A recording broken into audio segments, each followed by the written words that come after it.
Golf 007, turn right, heading 185, reduce speed 180 knots. 185 on the heading, 180 on the Sea Golf Air 007. Speedbird 124, reduce speed 160 knots to 40 ME. Reduce 160 to 4, speed 124.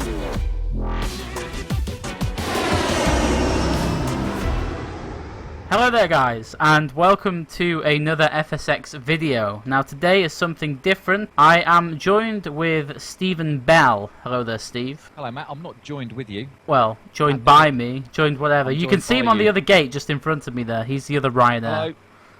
Hello. We are on the ground at Palma, and we are going to do a short leg sector, whatever you want to call it, across to Madrid in the PMDG NGX.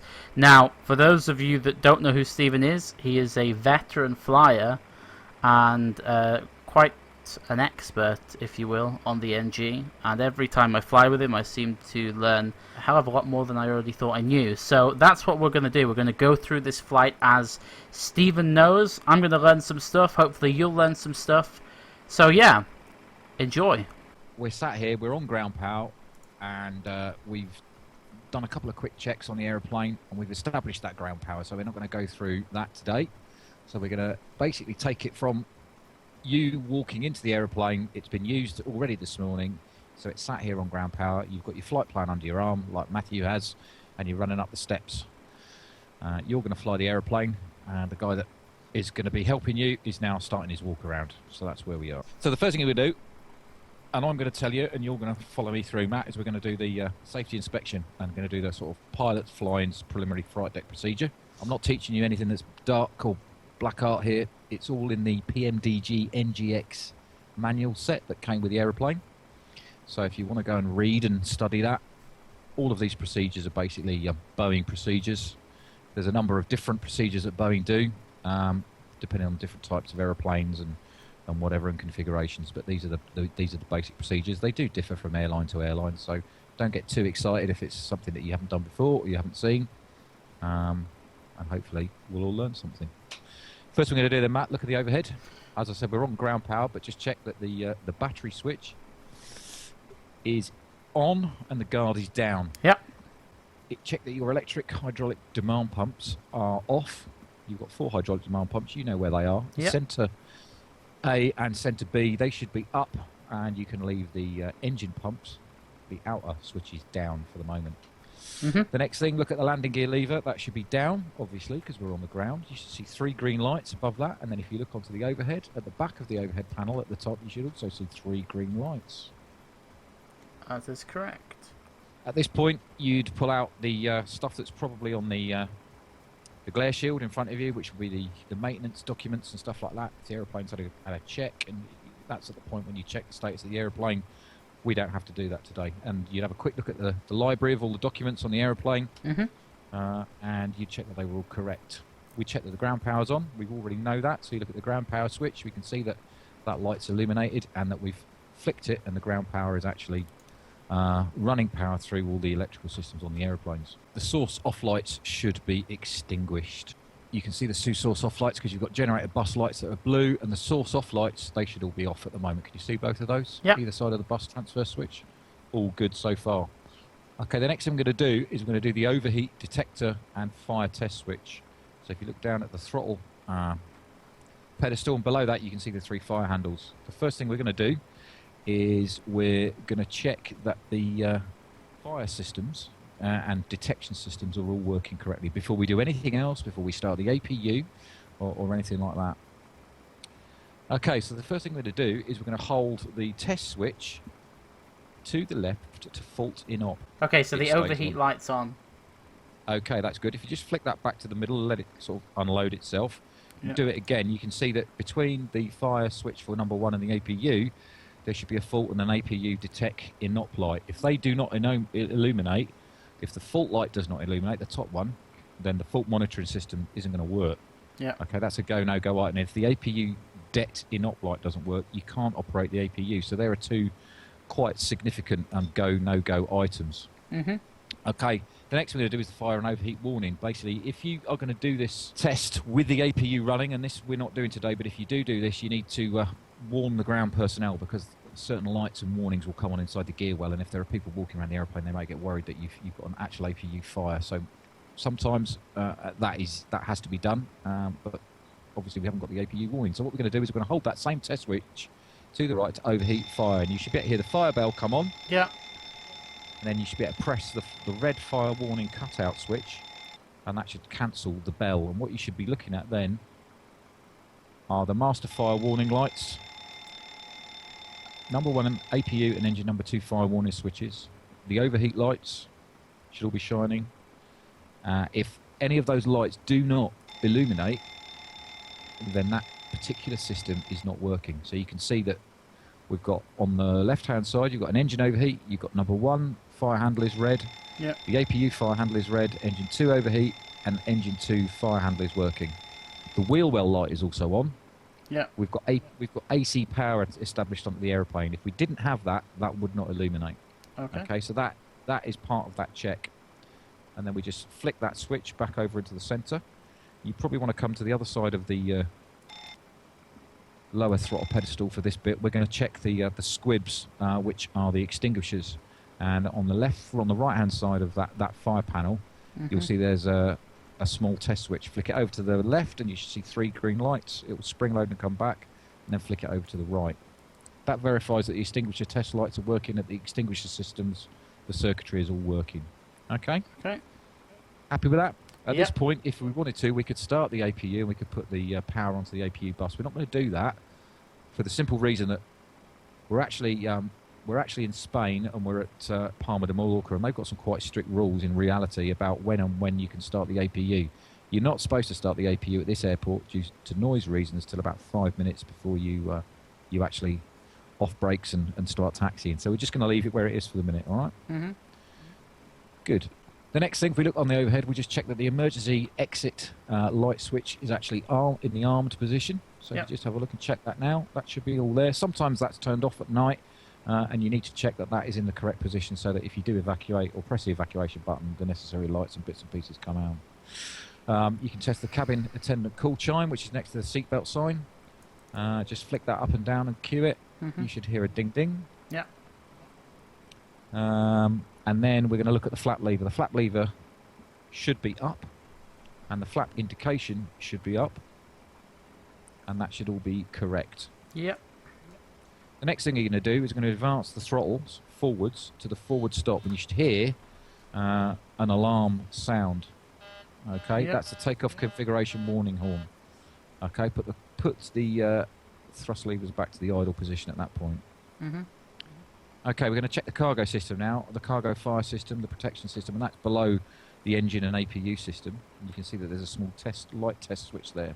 And what we're going to do is we're going to look at that, and we're going to make sure that the detector select switches, the 2 white switches, are in the normal position, so that should be uppermost. Yep. And you're going to push the test switch. Okay. Once again, you'll hear an alarm. Look at your master caution, and you can silence that alarm. Okay, and what you're looking at, you're verifying that the cargo fire forward and aft lights are illuminated. Yep. Verify that the detector fault light remains extinguished. Okay, you should see some green extinguisher lights illuminated. And the cargo fire bottle discharge light is illuminated. You can see the discharge switch that's next to the forward and aft red lights. Mm-hmm. All right. Okay, then just press that test switch quickly again, and that will clear that. So you've basically done a quick check there of all fire systems. You know they're working. You would now check the PA system, and you check the gear pins, and to check that they were where they should be. Okay, the next thing we check is that the manual gear extension door is closed. That's quite difficult to see from where I am, but that's basically to the right-hand side of the pedestal behind where the first officer sits. And then you would check the emergency equipment.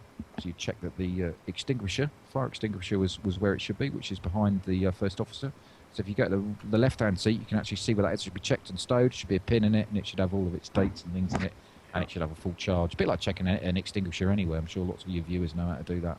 Yep. And then once you've done that, they would check the circuit breaker panels, and you can see the P6 panel and all the other panels behind that, and they would check to see that everything was correct with the dispatch requirements.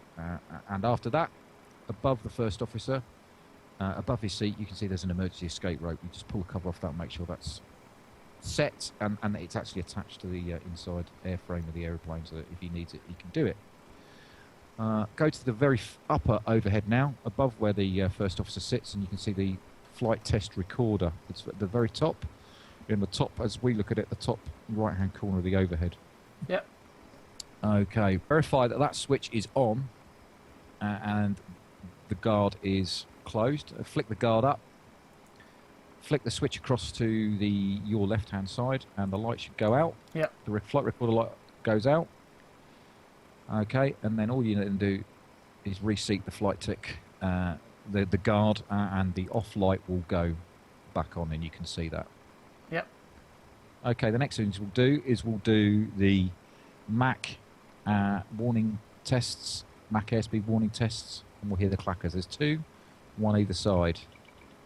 Now make sure you press both of those. You should hear both of those going off. Yep.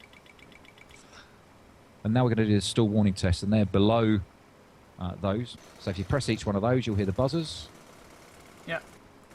And they should all be correct. We're now going to check that on the overhead that there are a set of reverser lights. Check that they are extinguished, and you can see where they are. They're just below the overhead comm panel. Yep. And you should check that the EEC switches are on and the guards are closed and down. Okay, the passenger oxygen switch, you can see that, and that should be in the normal position. Just a warning on that, if you actually flick that switch, you may well actually deploy the passenger oxygen system. So Nice. Just be careful, make sure that that's guarded. Now, in an NG, the passenger oxygen system provides oxygen through a chemical reaction. It doesn't provide it through oxygen tank, so it would be an absolute nightmare if you did that. So what you do is you just make sure that that switch is there and guarded. Yep. The crew oxygen pressure indicator is next. There's a little indicator next to it, and it should be in line with the dispatch requirements. If you want to know what they are, and we won't go into them now, you can go to the performance part of the manual that comes with the product, and there's a whole table in there on how much you should have for whatever you're doing. Okay. Yeah. Down to the area of where the fasten seat belts and the attend buttons and lights are. There's a ground interphone button. Just make sure that works. Service interphone. And then go back up, and there should also be another switch for the service interphone up there as well.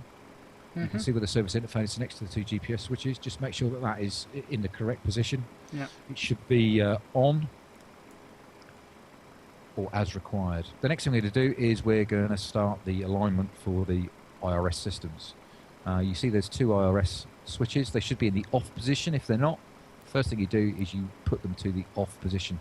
Normally on the first flight of the day, the IRSs are aligned and they're left like that by the operating crew until they finish their sectors. So there's no need to realign it on every single flight. So make sure you take them straight from off, straight round to nav. There's a common misconception they need to go to align. The align mode is a totally different part of the system of those IRS switches. So they go from off to nav. Prior to aligning the IRSs, you just need to make sure that the aeroplane is stationary and it's parked, and as you switch them on, you'll see that the on DC lights illuminate momentarily, and then the align lights will then illuminate, and they'll remain illuminated until the IRS system has been fully aligned. Okay. You may also get some scratch pad messages about unable RNAV or unable RMP until the IRS system alignment's complete. So there's nothing really there to do other than just to make sure that you enter the correct coordinates, which is what we'll do very shortly.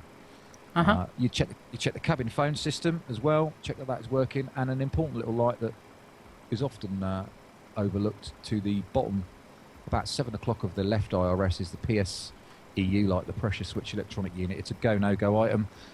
It basically will warn you whether some of the systems that detect whether the aeroplane is on the ground or in the air are functioning correctly. That should be not illuminated. Okay. If it is illuminated, that's a go/no-go item. So just make sure that that is extinguished. You then go over to above your head, check your escape strap, make sure that it's there and that the cover's over it and that the actual strap is attached to the aeroplane. You check the circuit breakers behind your head, and you'd also check behind your seat that there's a crash axe in there, and you check that that's also in the place. Okay. As you're doing that, as I said, your first officer or your pilot not flying is very dutifully running around the aeroplane and doing the exterior inspection. I think Nick N did a very good one of those when this thing came out. There's no need for us to talk about that. Okay, so we're on to the pre-flight procedure now. But before we do that, we're going to do the safety inspection checklist. Are you ready? I am. So if you follow me through, so surfaces and chocks, they're checked. The maintenance status, we've checked that. The battery is on. Yep. Electronic hydraulic pumps, they should be off. The landing gear lever is down, and the ship's library we've checked. So that's where we are, and we're now going to start the pre-flight sequence in the airplane. So you can see that bit in itself probably takes about 5 minutes. Yeah. I'm not saying that you should do that every time you get in this thing and fly it, but that's what you do if you want to do it like I do it. So we're on the pre-flight procedure now for the pilot flying. So he will now do a light test on the airplane. If you look onto your forward instrument panel above your navigation display on your side, you'll see that there's a lights switch. Yep. Flick that switch to the up position, and you'll see, if you look on the overhead, that every single light on the aeroplane is illuminated. Some people call it the Christmas tree, and it's basically a test that all of those bulbs are working properly, because at this point, you don't want to be going any further unless you check them. Your MCP, you should see that all the buttons are illuminated, and you should see all of the LEDs are flashing. Yeah. And you should see that both your clock on your side and the clock on the first officer's side is flashing, and that all the lights are illuminated on the forward instrument panels. All of the yellow lights on the fire panel, and all of the lights and LEDs on the radio panel are illuminated as well. Yep.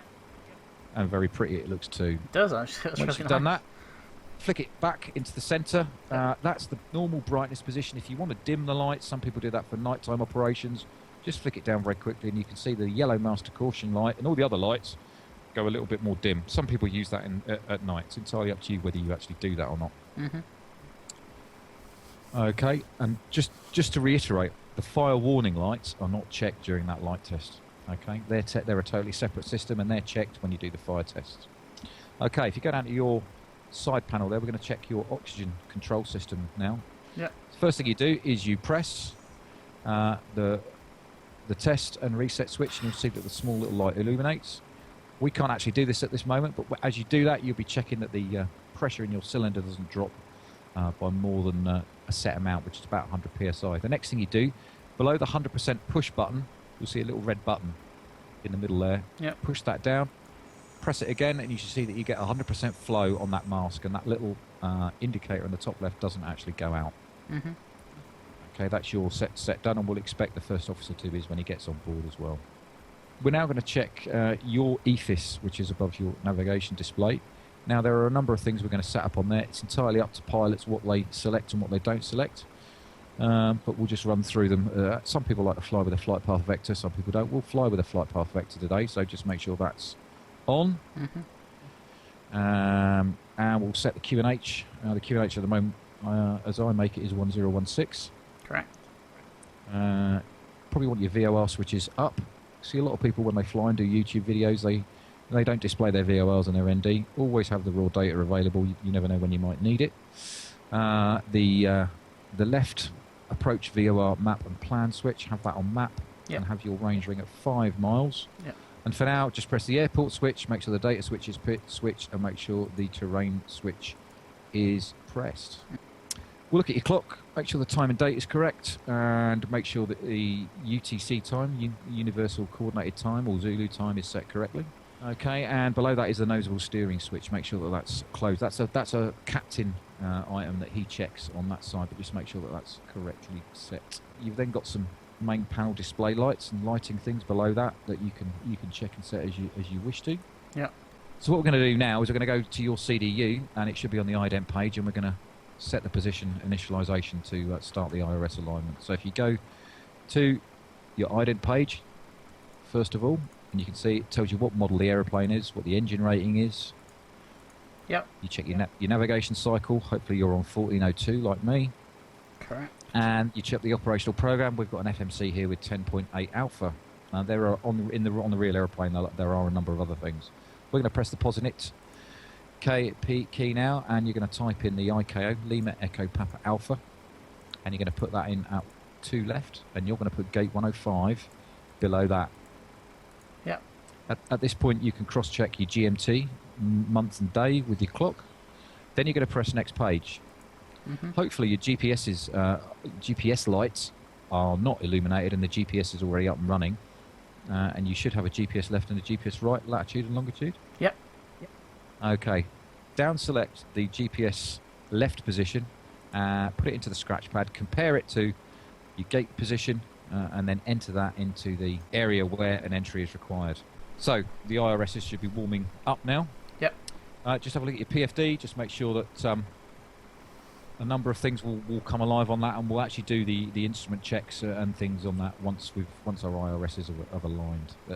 You'd now sort out your seat and your rudder pedals and bits and pieces, and we can really concentrate on that CDU now. So we've done the position initialization, we've checked the ident page, we're now going to go to the route page. Okay. And you should see that LEPA has transferred from the position initialization, and it's there for you to enter as your origin. Is that correct? Yep. Okay, and LEPA there then, and enter your destination, Lima Echo Mike Delta. We've got a company route today that we've saved. What you then do is press the next page. Yep. And you then, with that lovely little flight plan that PFPX made us earlier on, you then cross-check that route on that page and check that what you've got is correct. And I think we've got Palma, Uniform November 733 to Prado. Yep, that's correct. Cool. Okay, just press the route page again. We're going to select the departure now. Now, obviously, slightly unrealistic. We don't have access to ATIS. There is no ATC online, but it's runway. So we're going to press the depart arrivals page, and we're going to select runway 24 right for departure. Yep. And you're also going to select the Palma 1 Alpha SID. Do not execute that at the moment. If you wanted to, you could also put the arrival in as well, and we're going to do that in flight. So the next thing I want you to do is by pressing init-ref and navigating, I want you to go to the performance initialization page. What you need to do now is verify that some of the numbers are correct. We're looking for the fuel quantity first, which we got on that lovely, wonderful PFPX fuel flight plan that we did. And we're looking for 6.7 tons of fuel I've got. That's correct. Okay, so that's good. The next thing we're going to do is we're going to set the cruise altitude. It's fairly low. It's a short flight. I'm going to put 270 in there at one right at the top. Okay. And we got the ISA deviation, or the deviation from the standard temperature at that flight level from PFPX. It's -3. And if the viewers don't know how to figure out ISA, if they look at a PFPX flight plan at the top of climb, they should get an outside air temperature. You could actually put that in below it instead, and it will give you the deviation. So there's two ways of figuring that out. Next thing we're going to put in is the transition altitude. So if you looked on the charts for Palma de Mallorca, it's 6,000 feet. A technique that you can do here is to ensure that all the constraints below that are shown correctly in the legs page and on the navigation display. Just make that 6,001 feet. Makes no odds to what you're going to do. You know that the transition altitude is going to be 6,000 feet. It's just a tip for helping to display all of the bits and pieces that you need. Yeah. Flight plan, what did we make the reserves? 2.8 tons? I think so, yeah.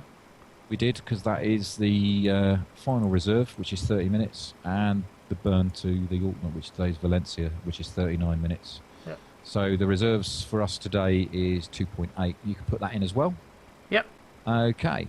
And at this point, the CDU basically is ready for the pilot flying and the pilot not flying to receive a load sheet, because the next thing they would need to do is they would need to enter a zero fuel weight. They probably already have a fair idea about what that's going to be, and hopefully the guy that isn't flying has come back from his walk around, and he'll be doing the takeoff calculations as part of his pre-flight.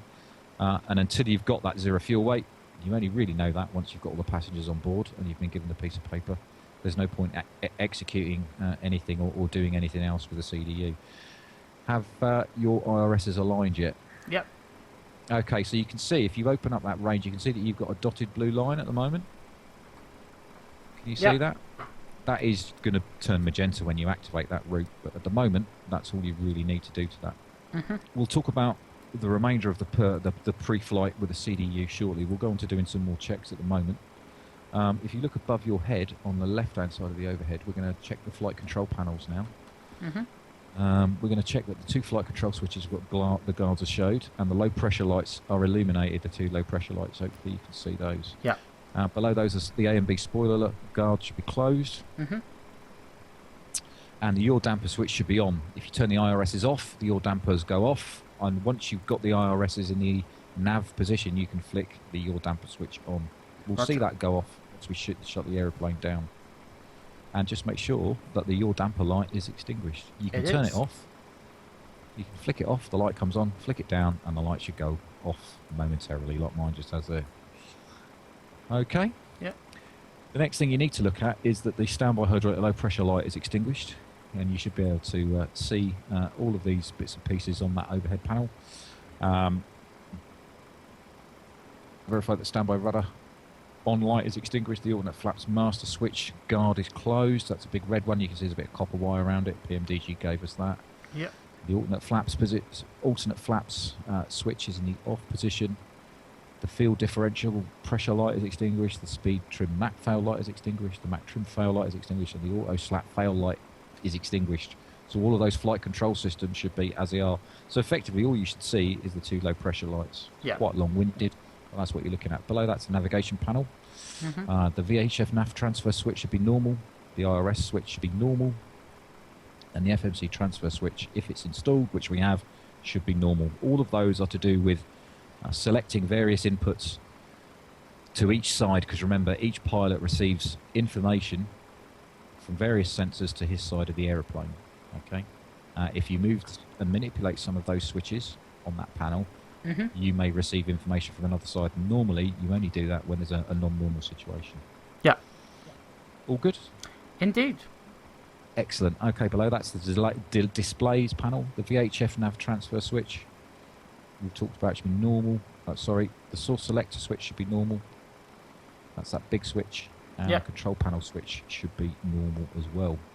Roger. Right, the fuel system. If you just look down at the centre upper DU, you should see there that we've got about 3,300 kilos in each of the wing tanks. We don't need the centre tank today, so we won't really talk about the centre tank. Mm-hmm. We'll save that for another day. The crossfeed selector, you can verify the operation of that. You can open it and you'll see that it will go blue and then it will dim slightly, but just make sure that you turn it back off. And it's quite simple to see when it's off because the valve open light is shut. There's a line on it and it shouldn't line up with a crossfeed through the sort of the main sort of fuel control pipe imagery, if you like, that's up there. You should also see the engine valve light should be closed. The spar valve light should be illuminated and dim. You can see those. Filter bypass light should be extinguished. Crossfeed selector should be closed, and the valve open light extinguished. So basically, you're just doing a quick light check there of all of those bits and pieces. Mm-hmm. It should all be good. Fuel check, block fuel.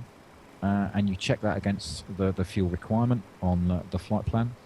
And at this point, if you wanted to, you could switch on the fuel pumps for all of those fuel pumps. We'll do that before we start the APU, so we'll just leave all of the fuel pumps off at the moment, and the low pressure lights you should see will be extinguished. Roger. Okay, if a low pressure light, once you switch one of those pumps on, if a low pressure light doesn't go out, then turn that pump light off. All right? Yep. Okay. Come across then to the electric panel. Just make sure that the cabin and utility and IFE, those 2 switches, The are coffee down machines. They should both be on so that people can make coffee. And the galley power switch is on if it's installed. The electrical system, the standby power switch, the auto should be guard down, and that's below the selector, the switch, the rotatable switch. So the black standby power switch, that should be guarded and down. The generator drive disconnect switches, guards should be down, and they should also have some copper wire on them. You should be able to see that. So they should be guarded. And the bus transfer switch, and that should be guarded and down as well in the auto position. Uh-huh. Okay, circuit breaker and panel lights, controls, they should all be correct. And the equipment cooling switches now, which is across above the pressurization system, just make sure that that's all correct. Yeah. Okay. Passenger signs. Well, we can put the fasten seatbelt signs on now because the aeroplane's been refueled, and hopefully the passengers are starting to board the aeroplane. The windshield wiper switches, check that they're off, and now go over to the below the IRSs on the overhead, and you can see the window heat switches, 4 of them. Flick those down. They should be on really about 10 minutes before the aeroplane gets into the air, and you should see some green lights there now, and that's just putting a little bit of electric current through them to keep them warm. Yep. All good so far. Okay. Probe heat switches, below those they should be off, and the wing and anti-ice switches, they should be off. We're not going to need those today. Right, hydraulic pump switches, we've already checked those. They shouldn't have changed position, so the outer switches should be down and the inner switches should be up. And you should see pressure lights on all 4 systems. Okay. Correct. Brake pressure. You look down on the brake pressure on the forward panel. You should see that there should be some pressure in the system at the moment. What we're looking for is a pressure check. So if you press the system button on the MFD, and what we're going to do now is we're going to do a very quick check of the systems. So we're going to put system B electronic pump on, and you should see that system B pressurizes. You see that? Just turning it on now. So system B electric pump on. Yep. It's pressurizing. And if you look at the brake reservoir pressure above the first officer's display there, that should have gone all the way up into the amber. Okay, flick it back off for now. Just one on that. Before you do that, you may need to let people working around the aeroplane on the ground know about that. Press your MFD switch, put it back on the engine page. Okay, pressurisation panels, quite an important panel. Cabin pressurisation. So we're looking at that now. Just make sure the cabin differential pressure is 0. That's the large dial that you can see below where the fasten seatbelt signs are. Yep. And the rate of climb should be 0. And the air conditioning system, well, at the moment we haven't got the packs on, but just make sure that the engine bleed switches are down. Yep. The pack switches are up, the isolation valve switch is closed, and the AP bleed switch is off in the up position as well. Okay. Temperature selectors above that as desired. Yep. And the trim air switch should be on. Yep. Okay, the ram air door lights should be blue, illuminated, and just flick the recirculation fans on now. You should hear those kick in, those 2 fans. Okay. Yep. Right then, we're now going to set the flight altitude, and you set that to the filed level or lower if the aeroplane's performance limited until it can get to that flight level.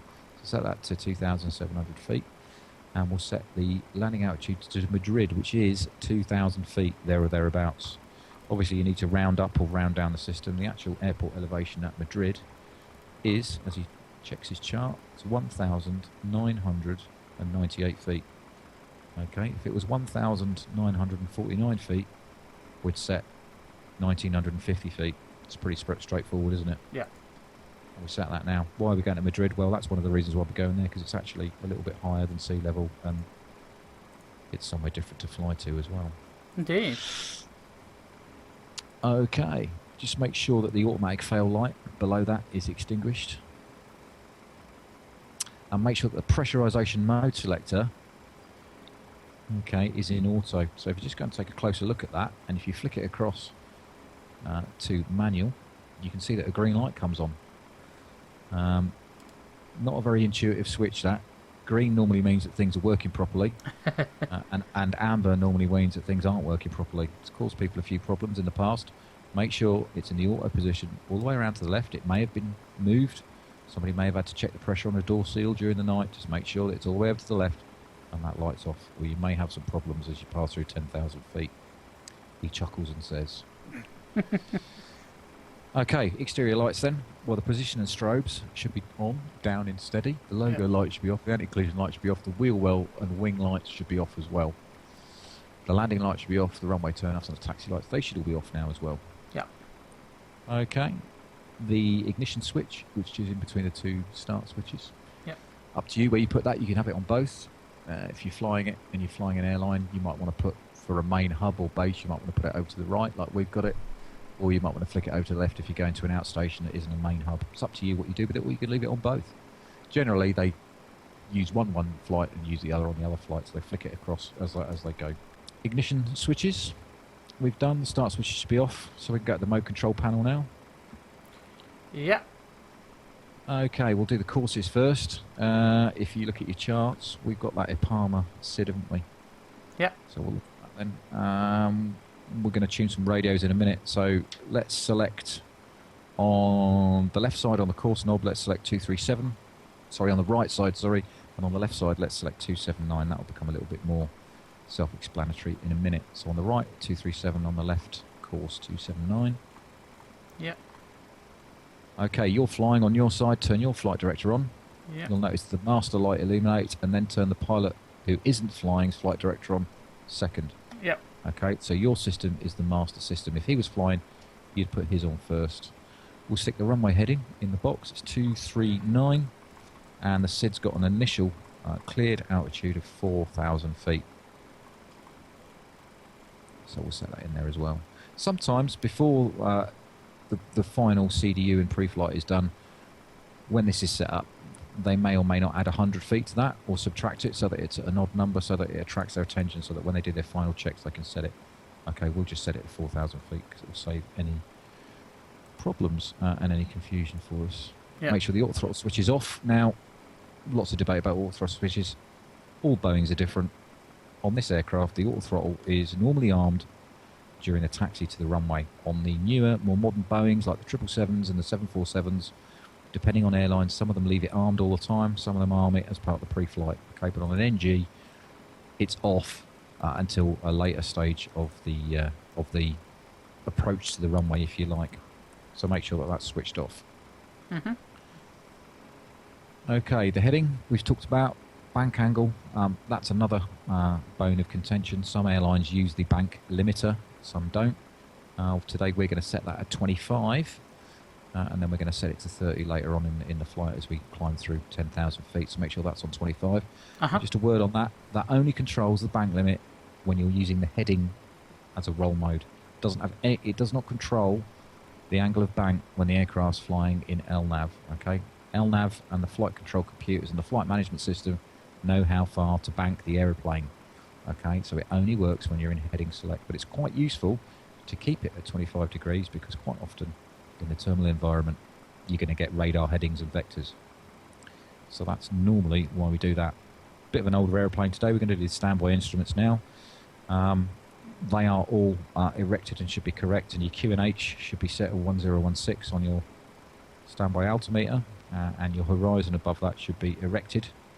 And make sure that the two little rabbit's ears are pointing straight upwards on the RDMI, and we're going to, so when we tune the navigation radios in a minute as part of the pre-departure check, that'll be working correctly. Right, engine control displays. You've got a number of switches. You shouldn't really need to do anything with them other than just check that they're in the correct positions. The N1 set selector should be in auto. It's only in an alternative position if there's a non-normal procedure. Mm-hmm. Fuel flow switch should be on rate, and the speed reference switch should be on auto, and that permits the flight management computer to control your reference speed bugs. If you want to do it manually, you can. Okay, we're not going to do that today. And then turn your auto brake selector to RTO or rejected takeoff. Okay. And you'll see that when you do that, the auto brake disarm light will come on momentarily and it should go out. We now look at the engine instruments. We're really concerned with the lower MFD or DU, and the lower engine instruments. The EGT, fuel flow, oil pressure, oil temperature, and oil quantity and vibrations. Okay. At this point, the engines aren't turning. Look at the oil quantity. It's in quarts in this aeroplane, and the minimum dispatch requirement is about 12 quarts. So it should be at least that or more. I think we've got mine's got 20 at the moment, so mine's been filled up. So we should all be good to go. Yep. Okay. Just make sure the speed brake lever's down and it's in its detent. Yep. Make sure the reversers are down. And the engine start levers are in the cut-off position, and they're obviously just behind the throttles in front of the fire detection system. If you hadn't done the wheel well fire check, you'd do that at this point, but we have already done that, so we don't need to do that. We'll then go down and select our audio panels. Well, we're on Unicom. We're online at the moment as well, aren't we? So we're on 122.8, but obviously you'd select all your audio panels and make sure that they're all correct. Your ADF, we'd make sure that was correct. Going to select the VORs now. We'll get those tuned up. So on your right radio, VOR radios, tune 1177 and transfer that across, make that active. And on your left, select 1133 and transfer that across. Yep. And on your left standby, tune 11755 because we'll need that later on, and 116.1. Yeah, a good pilot flying would have checked his legs page, and he'll know how to tune those. We'll talk about how to find out what those frequencies are a bit later on. Okay, lighting controls, weather radar would be set transponder would be set. We're on 2000 because we're going to be on Unicom. Yeah. Rudder and aileron trim should be 3 and 0. And the stab trim override switches, which are on the bottom right-hand corner of the throttle quadrant, they should be in the normal position. Yep. We're getting warmer and warmer and warmer, so take a quick slurp of tea. Okay. So we'll carry on. Press the route page on one of your CDUs. We'll do the route check now. We select route page 1. We check the origin, destination, the flight, and the flight number. Yeah. So hopefully the guy that's pilot not flying has joined us, and we're now going to cross-check the CDU. Okay. We check the SID routing and the star if we've loaded it, and we look at that and we just check that everything is correct. Yeah. And if you go very quickly into your progress page, page 1.4, you should get a track distance, and you approximate that and have a look at your flight plan and just make sure that there are no gross errors. And if you want to, you can step through the flight plan in plan mode if you wish, and just check that the route is correct and that it is what it says it should be. The ground distance for the total flight is 320 nautical miles. So I press the progress page, it says 305. We haven't loaded a star. That sounds pretty reasonable. About right, to me. yeah. And that's all you're doing there, and that's just a sanity check between the pair of you. Yep. Okay, what we'll do now then, if you press the route page again, we'll activate and execute that. Yep. Press the alternate destination light, and you need to put into there the alternate destination for later on. And the alternate is Lima Echo Victor Charlie. Lima Echo Victor Charlie. And you can see you can put quite a few of them in there if you want. That's quite handy if you do need to divert and you want to find out where that is and go to it fairly quickly. We're going to go to the performance initialization page now, because that's the next prompt in the system. We're going to look at our zero fuel weight. There are 2 ways of doing it in the NGX. It's slightly unrealistic. If you just push on that prompt now, it will give you the zero fuel weight that we previously set in the options panel. And I make it 58.1. Same here, yeah. Okay, enter that and execute that. And we're now down really to the things that we need to do with regard to the performance calculation. We've got a cost index of 6, yeah?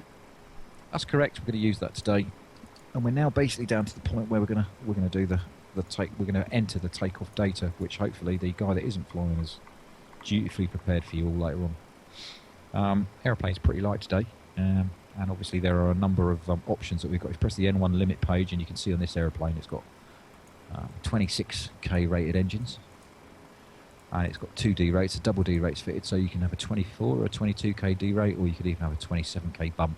Yeah. Normally only used when dispatch allow you to under certain conditions. But we're pretty light today, and I've done the calculations that we need. You can see that the outside air temperature is 15 degrees at the moment, and that gives you a calculated full rated thrust of 98.8. We're not going to need all of that today.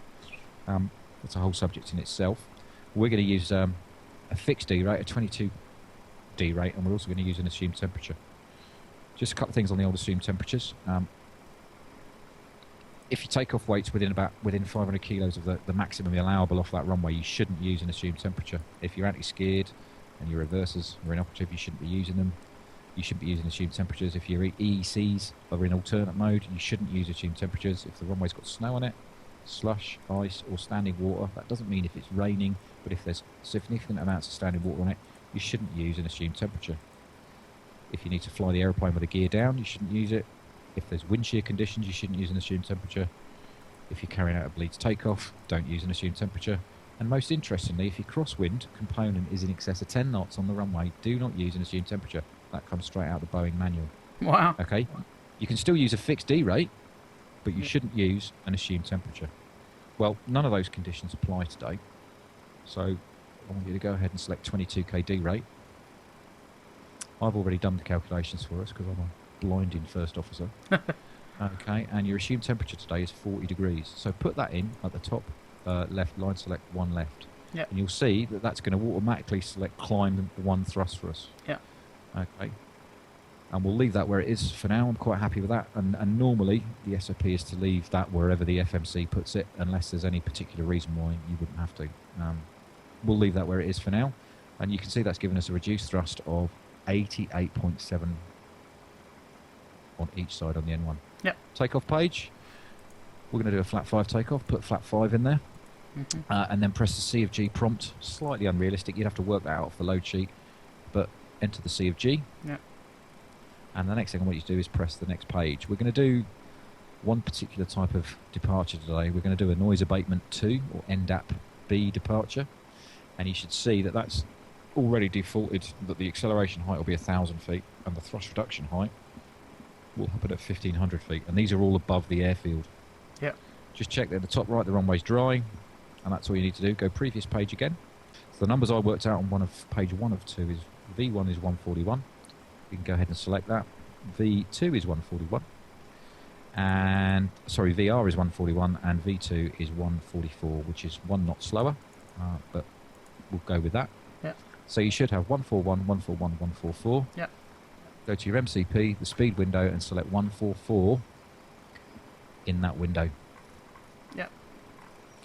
While you're doing that, you could also arm LNAV. Yep. And you should see the LNAV white arm indicator appear in the flight mode annunciator above your PFD. Yeah. Okay. People are all going to start screaming and shouting at me and saying, why aren't you arming VNAV? We're not going to use VNAV until the flaps are up and the aeroplane's clean. It's one of a number of different procedures. You can go and find them in the manuals that came with the product, the real-world Boeing manuals. The aeroplane's capable of flying away with VNAV armed. However, today we're going to show you a slightly different procedure, and we'll talk about that in a minute. So we're only going to arm LNAV, and we're going to use a different procedure to clean the aeroplane up and accelerate. And once the flaps are up and the lights are out, we'll then engage the magic of VNAV and let that take over. Happy? Yep. Okay. So the takeoff reference information has been verified. So put your right CDU on the legs page, and your CDU on your side needs to be on the takeoff ref page. And that's normally where they sit for this particular phase of flight. Okay, hopefully now you should have a stab trim indication on that takeoff ref page, so you can go ahead now and you can set that using the stab trim switch. How do you know what the exact point is? Okay, if you zoom in on it, yeah. Okay, it's not as precise as it is on things like 777s and 747s. 5.06, it's 5. Okay, so that little indicator should be inside that green band, and it should be pointing basically directly in between them. And you can see that the actual tolerances on the sim are quite narrow. Yeah. When you look at footage of a real aeroplane, it's a little bit more accurate, and you can actually set it a bit more accurately. But that should be set to 5. That's right. Now, if you then subsequently have to change the thrust setting or things like that, you need to recheck that as part of that takeoff calculation. You need to reset that, because if you use a different thrust rating, it may actually change the amount of trim that the aeroplane requires to rotate off the ground. Yep. And finally, we've done the IAS bugs. Check those once again. 144 should be set in the window. Well, obviously we're doing this, and we're doing it in fairly slow time, but as a pilot does this in his own time, he does it actually and probably fires through this in less than 10, 15 minutes, but we've been sort of talking about it as we've been doing it. But we're now at the point where we can do the pre-flight instrument cross-check. So the first thing we do is the clock, and we look at that. UTC, the primary flight display, we've got QNH, I think it's still 1016. Yep. Yes, it's 1016. The altimeter is set, we've got 4,000 feet, minimum flat retraction altitude. Another thing that some airlines want people to do and some don't. You've got a baro and a radio decision height, decision altitude switch there. If you flick it across to baro, and you can, what some airlines want you to do is wind in the acceleration height on the baro indication. And it's actually, this airfield is 27 feet above sea level. So if you could for me, and I know it might take you a bit longer than it does me, wind in 1,027 feet on your baro indication on your PFD. That is your acceleration height, where you commence the flat retraction and acceleration to clean the aeroplane up. Some airlines say you need to do that, some airlines don't. It is quite handy, and you should really set it, if you're going to set it on both sides of the aeroplane so that both pilots are looking at the same thing.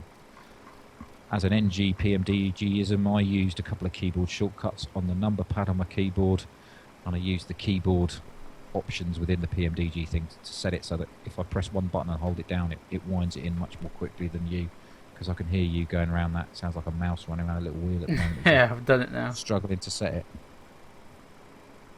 Okay, flight directors. Your flight director's on. You should see the flight director FD symbol should be illuminated. Yeah. Standby instruments, they should be set. We can then talk about the departure. Okay. So it's going to be a left seat takeoff. Mhm. We've discussed the fact that it's runway 24 right, flap 5, and we're going to do an NDAP 2. Noise abatement 2 takeoff. So what that means is we're going to fly the aeroplane away at V2 plus 15 to V2 plus 20. We're going to clean the gear away, and then we're going to maintain that setting. And once we climb through 1,000 feet, we'll then carry out what's called a bug up procedure.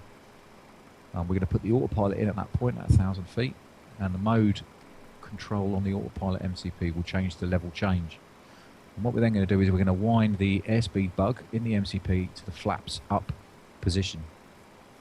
And as soon as we do that, the aeroplane, because it's on autopilot, will start to pitch forwards. And you'll see that the airspeed cursor or the airspeed indicator and the little green arrow will start to increase. As you get an increase in airspeed, we're going to put the flaps to 1, missing out 2, because you don't need to set that. And then as we pass the flap 1 bug on the PFD, we're going to put the flaps to up. And we're going to maintain the flaps up speed to 3,000 feet above the airfield. And at 3,000 feet, we're going to check that the flaps are up, the lights are out, and then we're going to engage VNAV, and we're going to let the aeroplane climb away. As we're doing this, the thrust will automatically reduce to at 1,500 feet to N1, to climb 1, because we've already set that on the takeoff ref page. Happy with that? Yeah. There's a different procedure that we use when we come back from Madrid, and we'll talk about that and why we do it. It's pretty straightforward, but it is a little bit unusual. Some people might have seen it before, some people won't. And once again, it's in the manual, and you can go and read about it if you want to. We'll check that the flight deck access system switch is in the normal position. That should be down on the pedestal. And we'll check that our doors and windows are closed and locked. And with that, we'll do the before start checklist. Okay. So the line.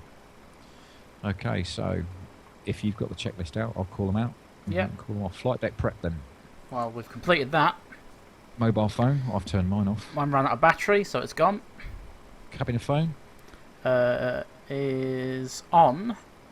Yep. Iris mode selectors. On nav. Gear pins. Removed. Light test. Will we check that? Oxygen. Tested 100%. Tested 100%. Your damper. Is on. Navigation panel. We set that. Display panel. Also set. Fuel. 6.7 required, and we have 6.7 on board, and the pumps are off for the moment. Okie dokie.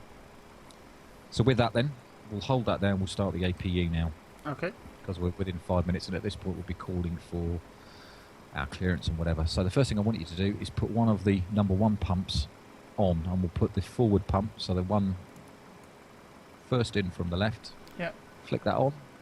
And then you can crank the APU. We're looking at the APU EGT dial, and we're looking at the APU lights that are above it. Yeah. Okay, so we hold that switch for 1 second, and it will return itself, and the APU start sequence will commence. You'll see a low pressure oil light come on. Yep. Shortly. And shortly after that, you should see an increase in the EGT as the EPU winds up. Yep, there it goes. And then it should peak. And after it peaks, it should come down to its normal operating temperature. And then we're looking for the APU generators to come online, and the 2 off-bus lights next to the gen off-bus lights above it, in blue, should be illuminated. There we go.